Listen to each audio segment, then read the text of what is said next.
It's good to see that every major education group in New South Wales has representatives here. We've got parent organisations from all the sectors. We've got principal organisations from all the sectors represented. We've got our colleagues in the Independent Education Union here, and of course many members of the Teachers Federation. So it's a very broad coalition of people that really began last year when we pulled together an alliance of people to just, I suppose, just to flag our concerns, the concerns that the teaching profession and parents have had for many years over the direction Naplan was taking. And I guess the robot marking scare really galvanised us into saying we need to actually now look at this a little bit more seriously. We've also, I'm pleased to say, got people from the Department of Education here represented. The New South Wales Education Standards Authority are also here. We've also got colleagues who've flown in from Victoria and Queensland to hear the lecture tonight. So we've got a very broad grouping of people that's come out on a Friday night to listen to Dr. Perelman talk about the paper that you have with you. And of course, it's a momentous day. In many days, today's headline, Naplan pleaded, New South Wales pleaded ditch Naplan. If we know anything about history, we know this, that this really is a watershed moment. That even the fiercest adherents to the current Naplan regime will have to at least acknowledge that the status quo will not remain. It's Naplan in its current forms, days are numbered.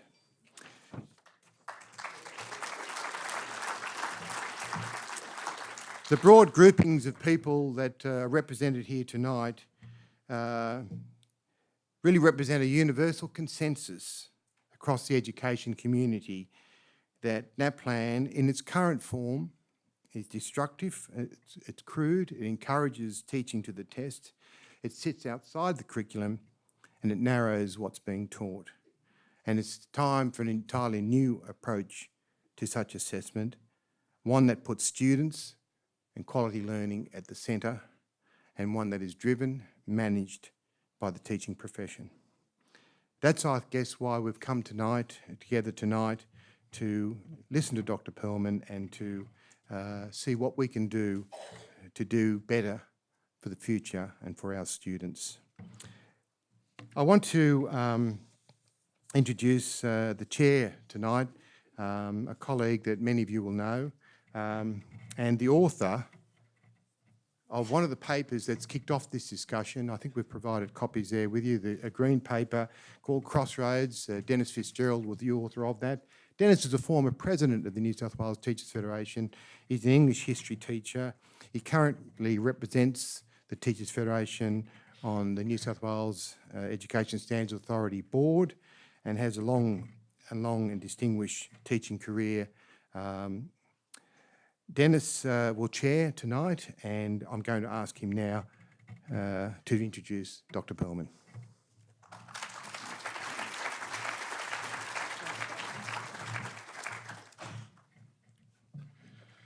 Colleagues, the longer biography of Dr. Perelman is available towards the back of the first of the papers that you've received there.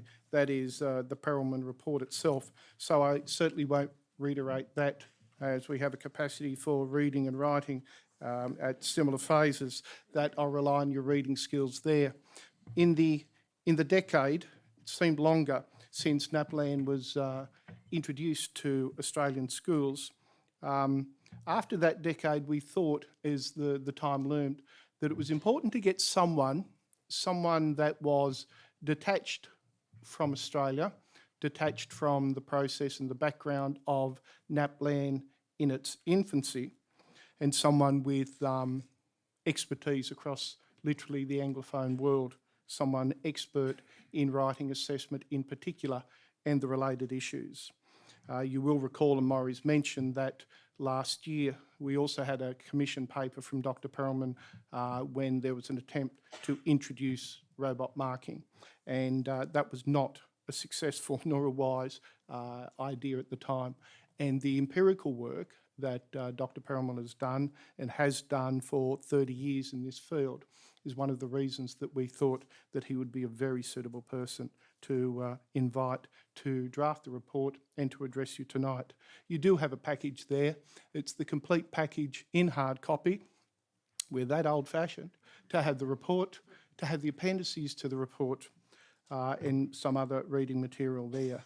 But it was the fierce independence and brain of Dr. Perelman that most attracted us.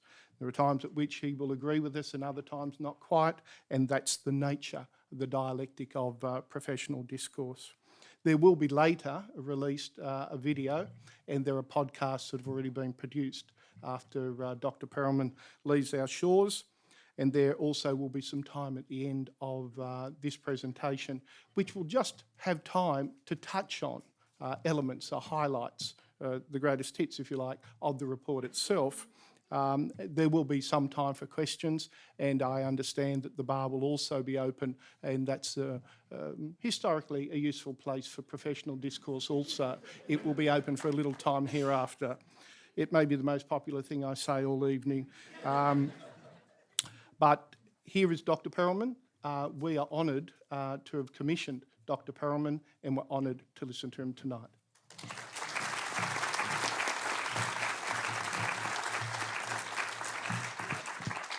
Thank you very much. I would like to acknowledge the Gadigal people of the Eora Nation, the traditional custodians of the land. I would also like to pay respect to the elders, both past and present. I would like to extend that respect to other Aboriginal people and or colleagues present today. I would also like to thank the New South Wales Teachers Federation for inviting me here and for sponsoring the 2 reports I have done for them. They were both labors of love. I want to thank all the members and officers of the Federation who have made my stay warm and supportive. I want to thank especially John Dixon and Maury Mulholland for the warmth and support they have given to me, but especially I want to thank Dennis Fitzgerald, who has not only become a mate and colleague, but who has been expert as functioning as a mother hen on my trip here.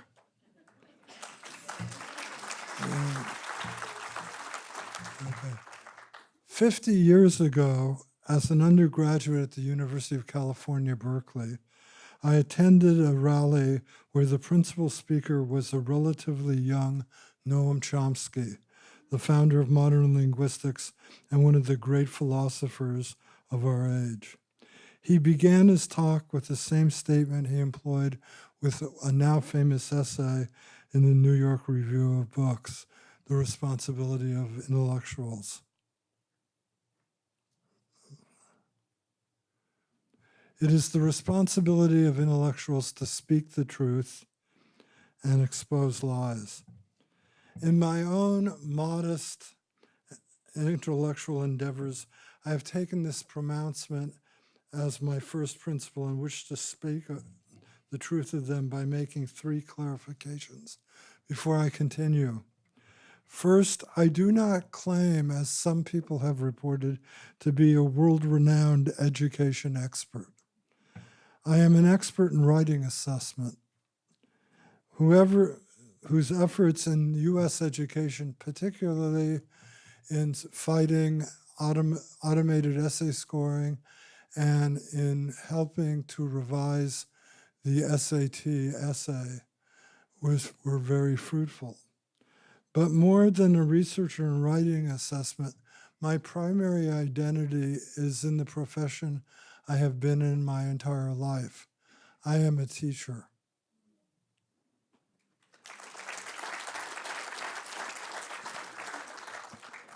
Second, I want to emphasize that Australia really doesn't need outside experts in assessment. Australia does great assessments. The HSC is one of the best Year 12 assessments in the world. And for English as a foreign language assessments, the IELTS, which is jointly done by Australia and Cambridge University in the UK, is by far the best English as a foreign language assessment. Third, I want to make clear that I had already been studying Anglophone writing assessments 2 years before I was contacted by the Teachers Federation.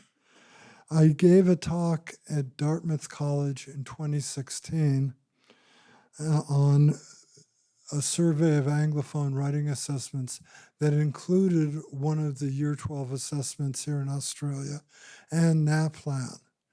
And I just want to say that I made several derogatory comments about Naplan then, long before I had any association with Australia.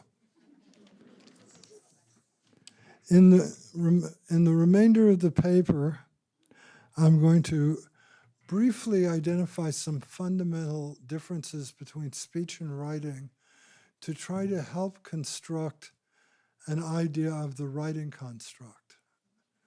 You know, what we're trying to measure and what writing is. I'm going to summarize 5 other Anglophone writing assessments, 3 at similar years and having similar purposes to Naplan writing assessment, and 2 Year 12s with interesting features. There's a 6th in my report that I'm skipping just because of time today. I'm going to analyze the Naplan writing task both in comparison to these other tests and in terms of its own marking guide. And finally, I'm going to offer some suggestions for a process of developing a new Naplan writing task and possibly other components of a new Naplan that would be a more effective and educationally productive measure. I want to start talking about the nature of speech and writing. Speech is an innate human characteristic. It's somewhere between 200,000 and 50,000 years old, probably more like 100 or 150,000 years old. It's innate in what makes us human. Writing, on the other hand, is a relatively recent technology. It's only about 4,000 to 5,000 years old. This is a cuneiform clay tablet, which was some of the first writing. Also, because it's natural, human beings do not learn how to language. You did not learn or study your first language. You acquired it. Anybody who has children knows that somewhere between 3 and 4 years for most children, all of a sudden there's an explosion of syntactic structures and vocabulary that just happens with not that much input. It just occurs. It just happens and occurs. It's not a learning experience. It's an acquisition experience. Reading and writing, on the other hand, are instruction. We have to learn them. Again, it's a technology. And I think it's important to remember that. Another characteristic of speech is simultaneous production and reception. Sometimes, like with voice recorders or telephones, it may not be, but the norm for speech is 2 people together and simultaneously production, talking and listening. As opposed to writing, there's a separation between the writer and the reader. What this creates is the opportunity for invisible revision in writing, but not in speech. Revision, on the other hand, in writing is invisible. This is part of the first draft of the manuscript, the holographic manuscript of George Orwell's 1984. And you can see all the changes that he made to it. But of course, when all of us read 1984, we didn't see those changes. Also, writing is much more permanent. Speech is transitory. What you're hearing from me right now are sound waves coming out and dissipating into the air.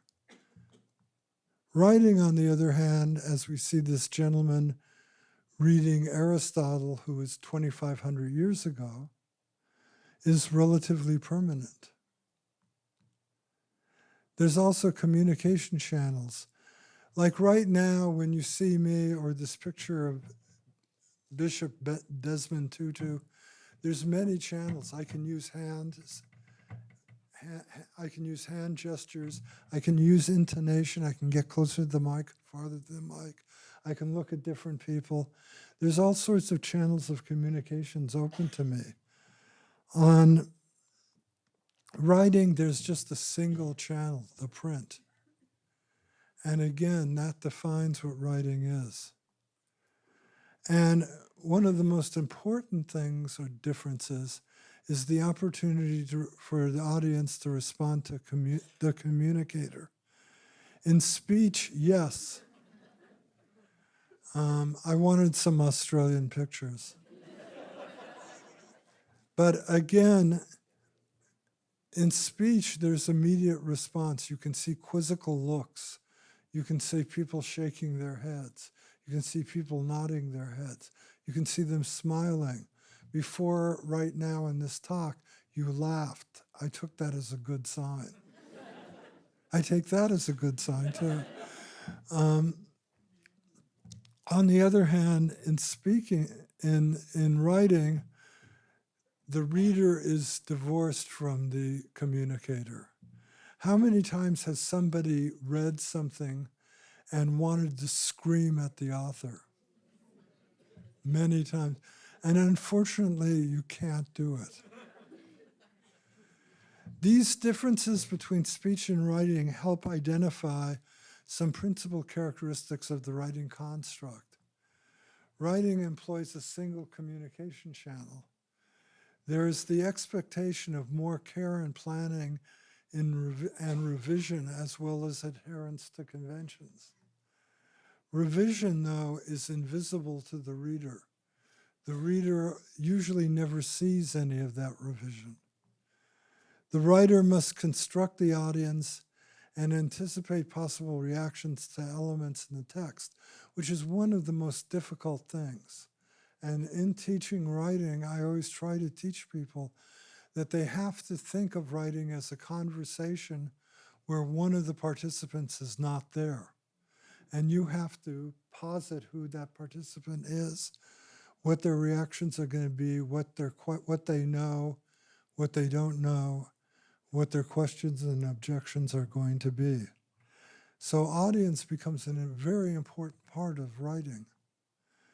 Still, although humans develop speech and writing in very different ways, the analogy between listening and speaking and reading and writing exists and is useful. Linguists and some theorists talk about the written form of language as a separate dialect, oftentimes called the graphilect. And we acquired that graphilect to some extent by reading. So reading and writing are very much connected. And I think most of us here realize that some of our skill as writers comes from prose that we've written and wanted to emulate.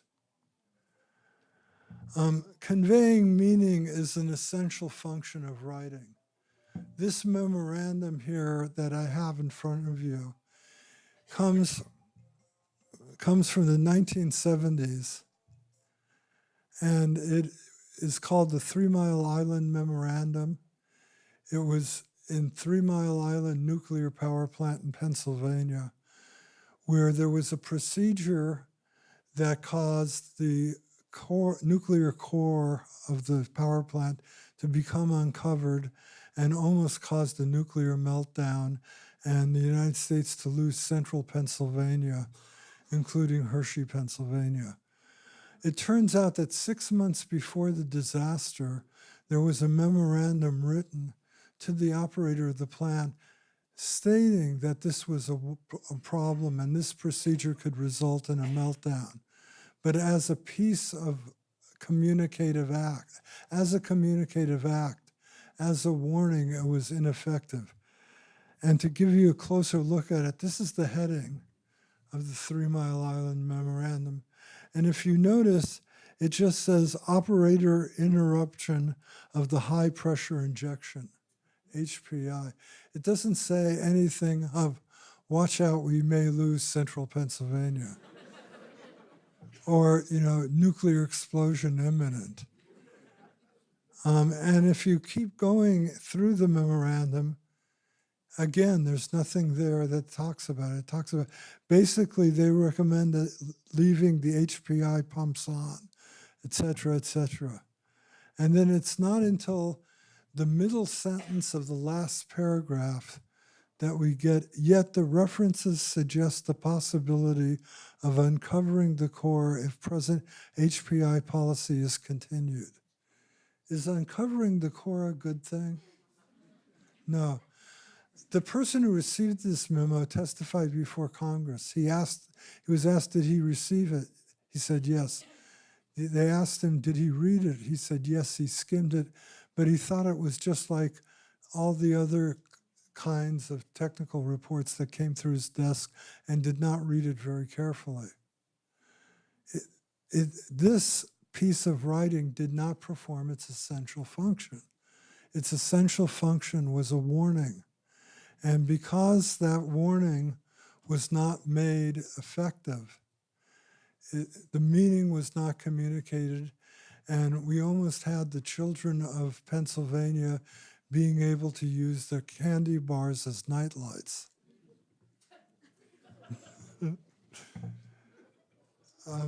Writing is not as much a body of knowledge as it is an art and a craft, what the Greeks would call a technē, which is where technical comes from.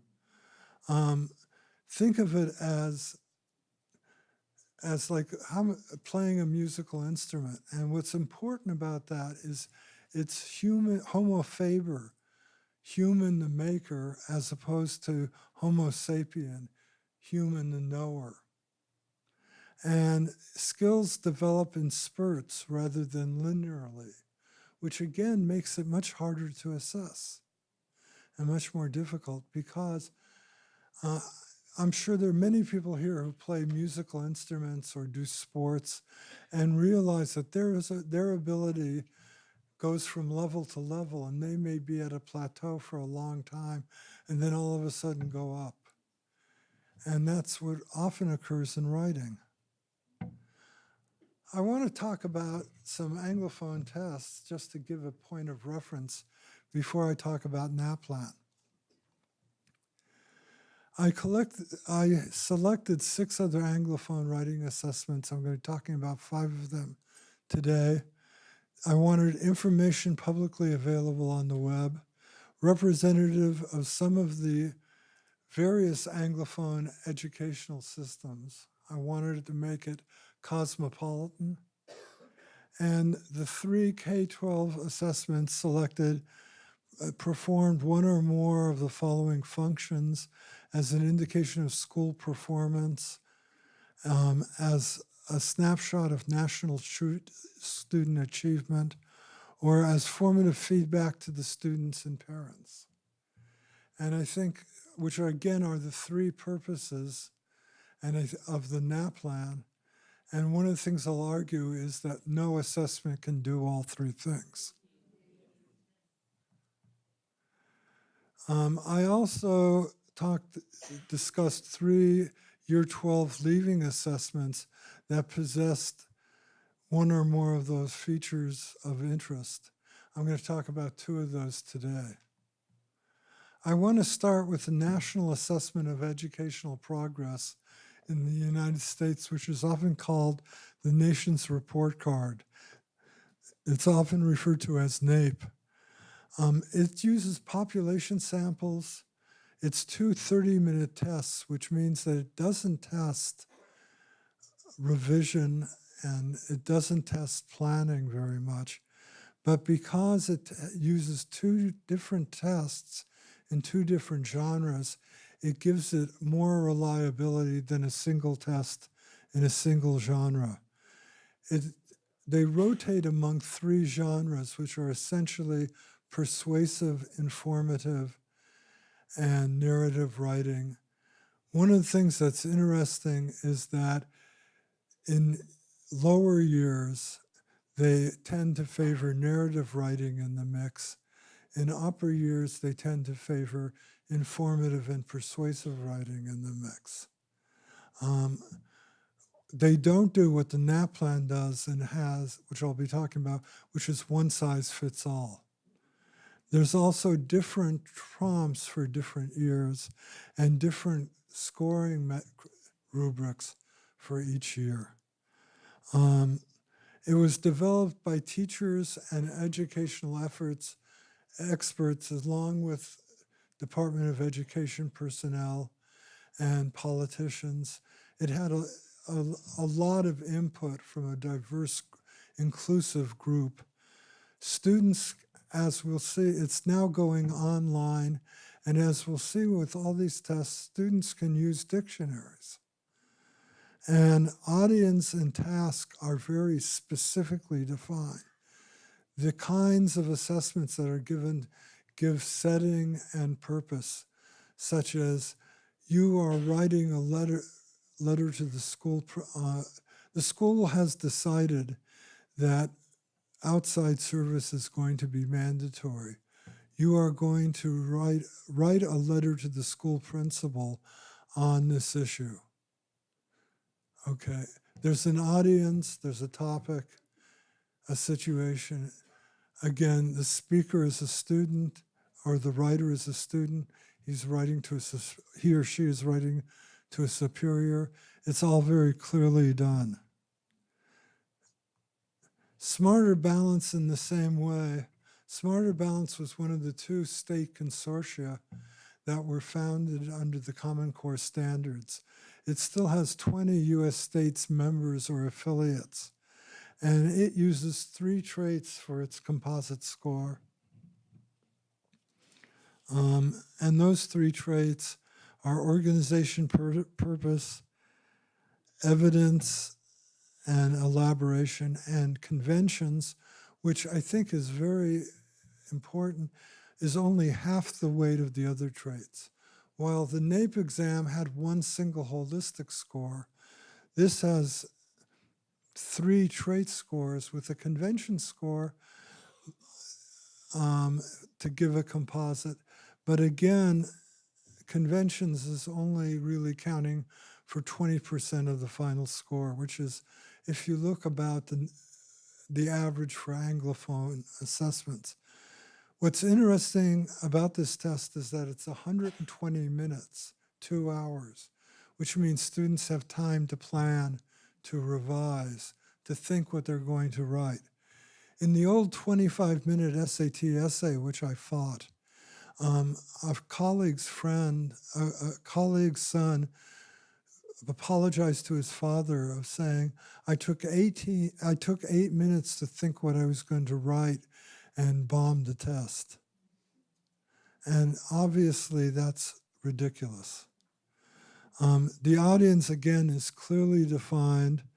Online dictionaries and thesaurus are part of the procedure. It's done on computer. And one of the features that I really like about this exam is the reading test consists of short written responses on the same and the readings are on the same topic as the extended writing task. So the reading exercises serve as pre-writing and information for the students for the writing. They integrate reading and writing as opposed to trying to separate them. The foundation skills assessment in British Columbia is in some ways very similar to Naplan. It's short written answers involving abstract and complex thought, extended writing task. It's a short general prompt like Naplan, 45 minutes, but what's interesting, a student can request more time if needed. It's not a firm 45 minutes. And again, it actually gets 5 scores, a holistic score for the whole essay, and then 4 trait marks on meaning, style, form, and conventions. Dictionaries are allowed, and reflective, one of the things I really like about this are some of the features. First of all, for the reading section, in the classroom before students take the reading test, there are posters and they get a choice of their reading topic. And they go to those posters in pairs and have conversations with questions about the reading topic. They choose one of the 2 reading topics to write about. And the reading questions are not multiple choice, they're short constructed response. In other words, short essays. So they also involve writing. One of the other features I really like about the British Columbia test is that it's at the end of it, they ask students to spend 10 minutes writing a reflective piece of writing about the test that goes to them, their teacher, and their parents. I think that's a very innovative and educationally useful element. The new optional SAT essay that replaced the mandatory SAT essay, I have to first give full disclosure that I was involved in discussions on the development of this, although as I'll mention, I had some misgivings. It's a rhetorical and stylistic analysis of an opinion piece. There's 3 independent marks that are not totaled. There's a mark on reading, a mark on analysis, and a mark on writing, which includes conventions. Students have 50 minutes and no dictionaries.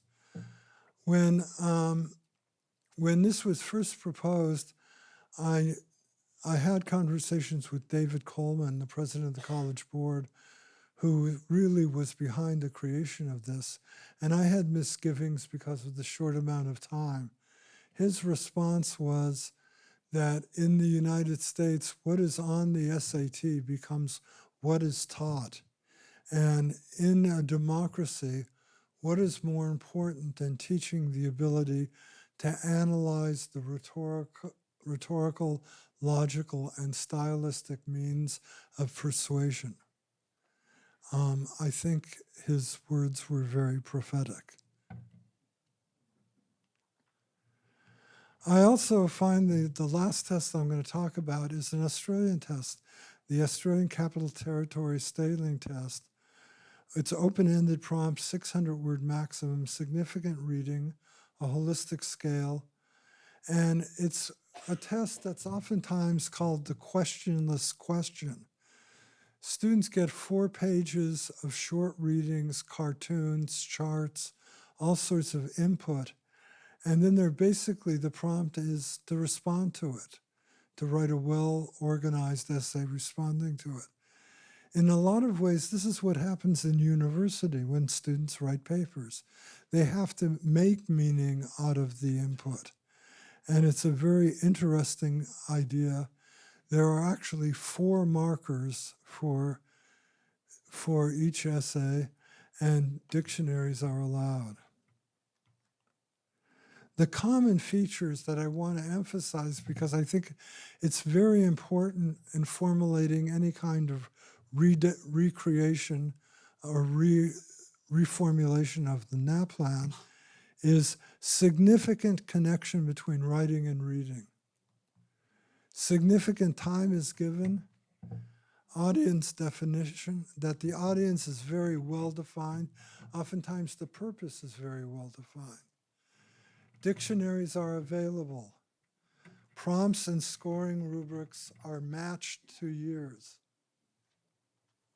Conventions are considered, but they're usually about 20%. They don't predominate the test.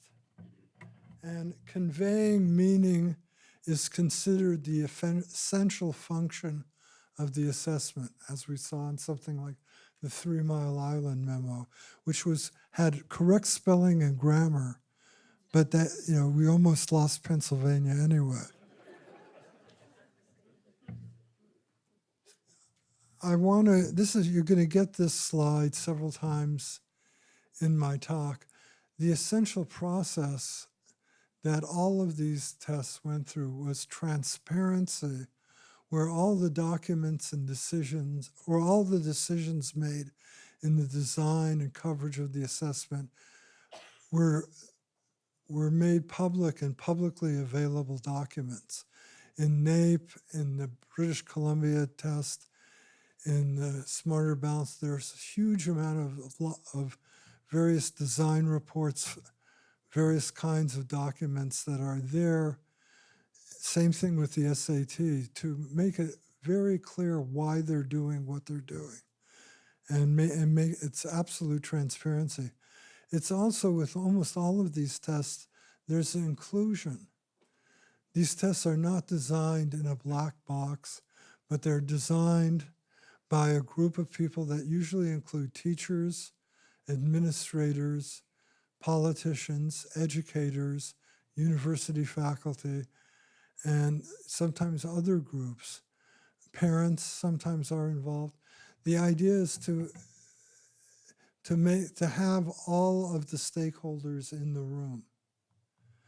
And then, as I'm going to argue again and again, they're aligned with the curriculum, that they're very intentionally based to test what the curriculum is supposed to be about, as opposed to orthogonal to it. Now we get to the National Assessment Program in Literacy and Numeracy, also known as Naplan. What can I say? First of all, there are so many curiosities about this test, and I'm going to focus on the marking guide, but I want to focus first of all on some of the other curiosities. Originally, it was one prompt for all. As somebody who's been in writing assessment for 30 years, my immediate reaction was, what? That you're going to give a prompt to a year 3 student, that's also going to be appropriate for a year 9 student. It was a disaster waiting to happen. The disaster occurred in 2014 when they gave a prompt about asking students to propose a change in a rule or law, and year 3 students had no idea what they were supposed to do. So now it's 2 prompts for all.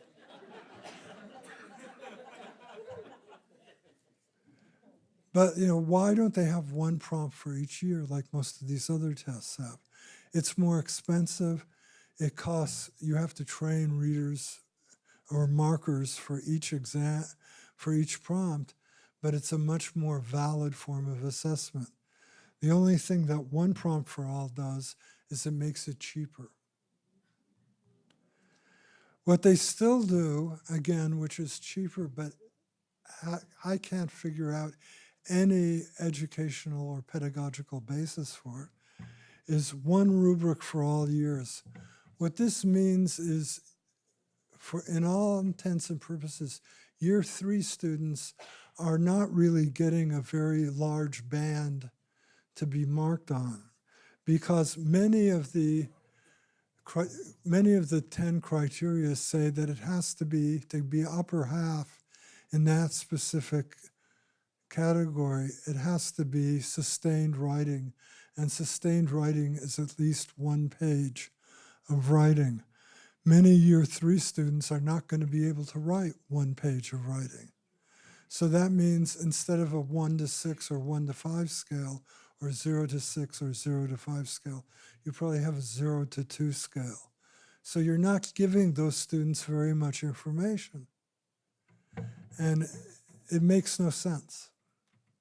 But there's lots about the Naplan that make no sense. And I will share it with you today.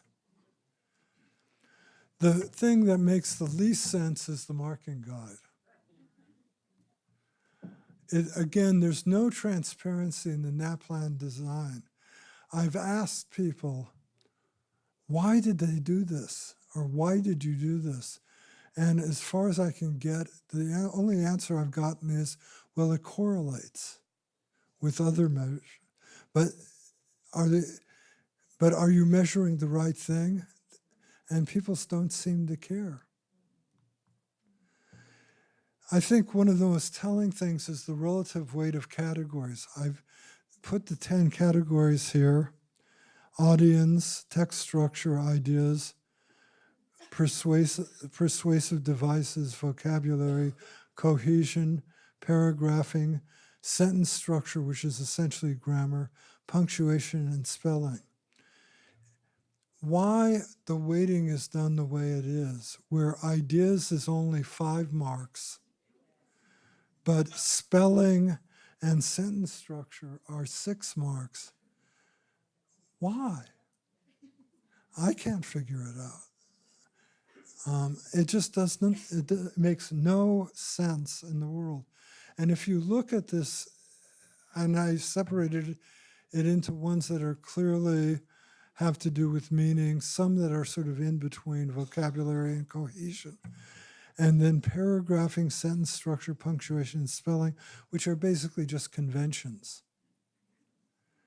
And if you see that the conventions really are about half the mark, half the total mark of this examination. Another way to put it is there's 10 categories on 4 different scales.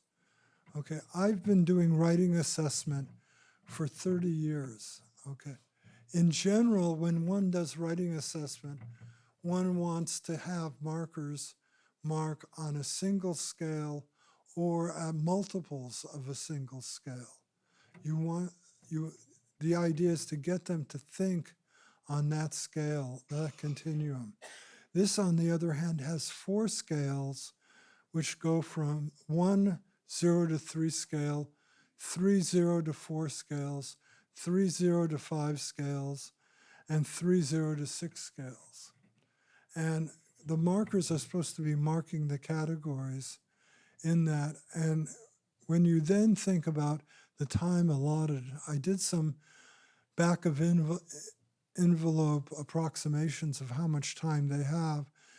Given the number of scripts written every year, the number of markers employed, and the time allotted for markers, I estimate that markers had a quota probably of at least 10 scripts per hour. That's 6 minutes or 360 seconds per script.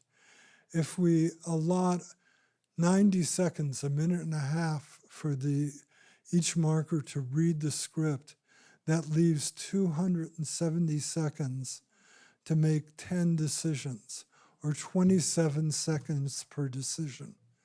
One of the most absurd parts of the Naplan is the spelling component. First of all, before the writing essay, there's a language conventions test which tests spelling, punctuation, and grammar. And for some reason, they have separate tests for each year for that, even though that they have a common rubric for writing. What is the justification for that? I cannot understand. It makes, again, it's contradictory. But my favorite part of it is the spelling, because in spelling, almost all of their spelling tests just mark down if people misspell words. And again, it's usually at most part of a 20% general conventions mark. Here it's they have to do much more than that. They have to do they have to include at least 10 difficult spelling words, and if they want to get a top score, a few challenging spelling words. These are my favorite challenging spelling words, which I'm sure many Year 3 students use, such as guillotine, psychiatrist, litigious. And I made a sentence. This sentence would be sure to get a top score.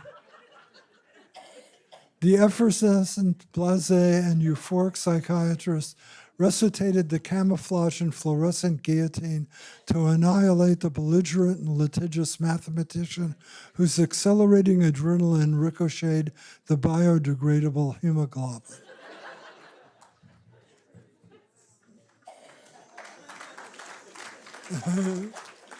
But that is what the Naplan is asking for. Okay. Then one of the other sort of Kafkaesque moments in the Naplan, among many, is that one of the major criteria is audience. Okay. But the prompt doesn't define the audience. Unlike all these other tests, there's no audience defined. So how can someone write something to an audience when they don't know who the audience is there? It's like in medieval romances, like the Grail romance, of answering the question which is not asked. You can't do it. I want to talk about exemplary scripts because these are very, very important. In essay or in writing evaluation, the way that markers are trained is to give them what are called anchor scripts. Okay, and it's important to give them from at all levels of what are sort of the anchors that they can compare a script that they're marking to give them a sense of where it appears on the continuum. The most important single script is what's called the exemplary script or exemplar script, which is the script that is either perfect or near perfect. In the Persuasive Marking Guide, which is the same guide that's been used every time for persuasive assessments from 2012 to the present, it's the exemplary script is this script, or this is just the first and last paragraphs of it. It received 47 out of 48 possible points. It lost 1 point for punctuation. And if you look at it, it is important for human beings to set aside time for leisure and recreational activities in order to relax and enjoy themselves. It is not abnormal for people to become obsessed by such activities. If you start looking at it, you discover that what's important about this essay is it's peppered with the spelling words. And if you actually look at the annotations there, especially in vocabulary and things like that, language choice is well matched to the reason style of argument, and then it has all those spelling words, and then correct spelling of all words, text meets requirement for category 6, and then it lists all of the words. That it doesn't say very much doesn't seem to be a problem. And it's on that note that I think many of you know that I constructed Dr. Perelman's guide. And time is going. Okay. That in Dr. Perelman's guide, I want to first, I did this for several reasons. I did this for the SAT in the United States, and it was one of the major things that got David Coleman to decide to scrap it. Because what it did is it publicly showed the kind of advice that test prep coaches were giving privately. It also publicly shows how outrageous the marking is.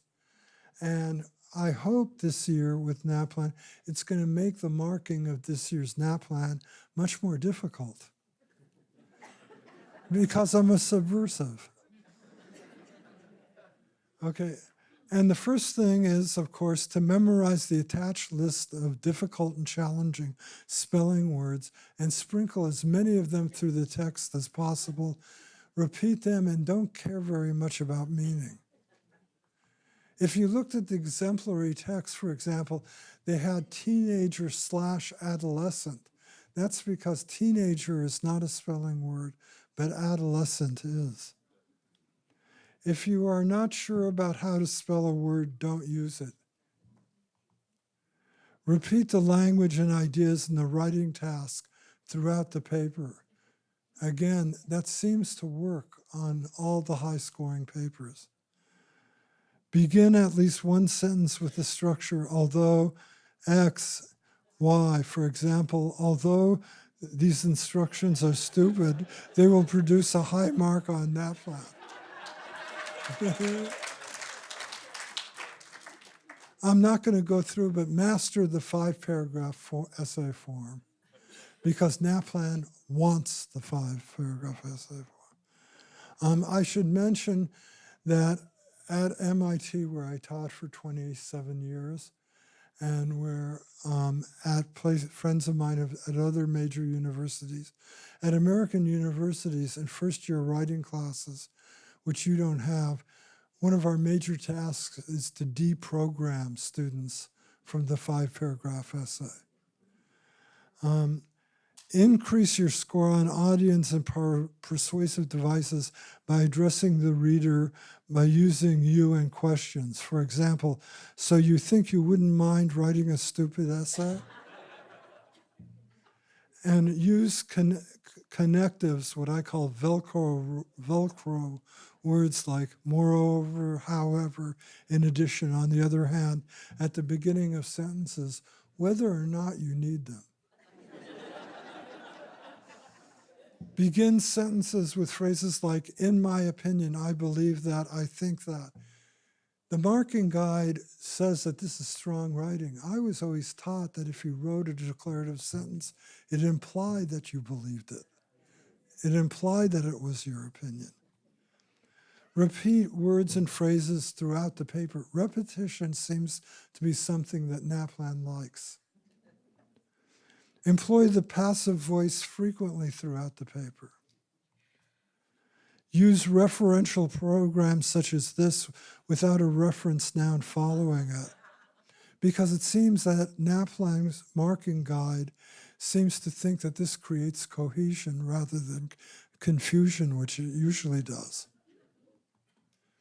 Make arguments using forms such as, we all believe that we should do X, or we all know that Y is harmful. And always have at least one, but preferably 2 adjectives next to nouns. Thus not the dog, but the frisky and playful dog. And if you're writing a narrative essay, feel free to just steal a plot from a movie, novel, comic book, whatever, because the narrative marking guide says specifically that if a marker recognizes the plot, they're supposed to read it as original anyway, because some other marker might not recognize the plot. It's like saying, if you notice plagiarism, don't do anything about it because somebody else might not notice it as plagiarism. And then the 15th piece of advice in Dr. Perelman's guide is never write like this, except writing like the Naplan.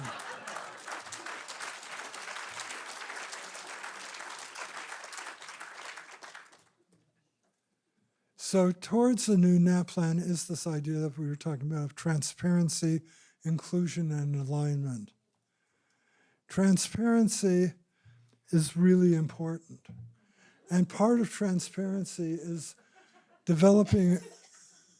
I was told that this is a very topical cartoon in Australia. Transparency is important. It keeps people honest. And if you don't have it, it keeps people dishonest. Also, in part of development of a test, it's important to have experiments. And one of the things I learned in all my years at MIT is no scientist ever conducted experiments that were all successful. Failure is an important part of learning. And in my own development, in my own work in test development, I've had some doozies of failures. And that's fine. That's part of the process. It's also inclusion is very important. Teachers should be at the table. Principals should be at the table. Government officials should be at the table. I said at the table, not running things. And I argue that professional writers should be at the table. Because in my work, I have found the natural allies are journalists, because they know what good writing is. When you have non-alignment with the Naplan, you have assessment going in one direction, the curriculum going in another direction, and syllabus-based teaching trying to navigate between the assessment and the curriculum in another direction. It's non-alignment. Good alignment and good testing is where you have a system that mutually reinforces things, where you have a curriculum that creates syllabus-based teaching that is then assessed, which feeds back into the curriculum, which feeds back into syllabus-based teaching, etc. That's a good model for assessment, for teaching, for learning. And I wanted to talk a little about the National Writing Project, an organization in the United States I'm very much connected with. They have put out what's called the Analytic Writing Continuum, which is an instrument for assessing writing developed by teachers for teachers. It's been used for formative and summative assessments. It's now being successfully used in the classroom by this book. I've used it in modified form for assessing first-year writing at major American research universities. It's very, very good. The problem, like all good assessments, it's expensive. And the thing one of the messages I want to get out is you can't do it on the cheap. Good assessment, which also oftentimes has the twofer advantage that it creates great opportunities for professional development, is expensive, but it's worth it. You have fewer but better assessments. Decentralized development and grading opportunities for professional development. Technology can enable these kinds of things. You can have different tests for different populations scattered all over Australia, and you can have tables in different places and connected via the web. We've already done this with other universities at MIT. So you can have online grading transcending your entire country. The bottom line is you test the teaching. Different tests and testing communities for different approaches and populations. Technology-enabled, diverse and linked group of readers, opportunity to address problems of low-performing minorities, show students that their writing will be read by a diverse group of readers. In the United States, there's a lot of research that shows that low scores by minorities are often correlated with their expectations that they're going to be read by white males or white females. So towards a new Naplan, again, is transparency, inclusion, and alignment. I began with the first principle to speak the truth and expose lies. The lie I hope I exposed in this presentation is the assertion that the Naplan writing task can be considered a valid assessment of any reasonable construct of writing ability. The truth I speak is that there are three elements essential to the design and development of an execution of educationally effective writing: transparency, inclusion, and assessment, and alignment. Such an assessment will support the curriculum and syllabus-based teaching, provide substantial in-service training for teachers, and most importantly, enhance student learning by testing to the teaching. Thank you.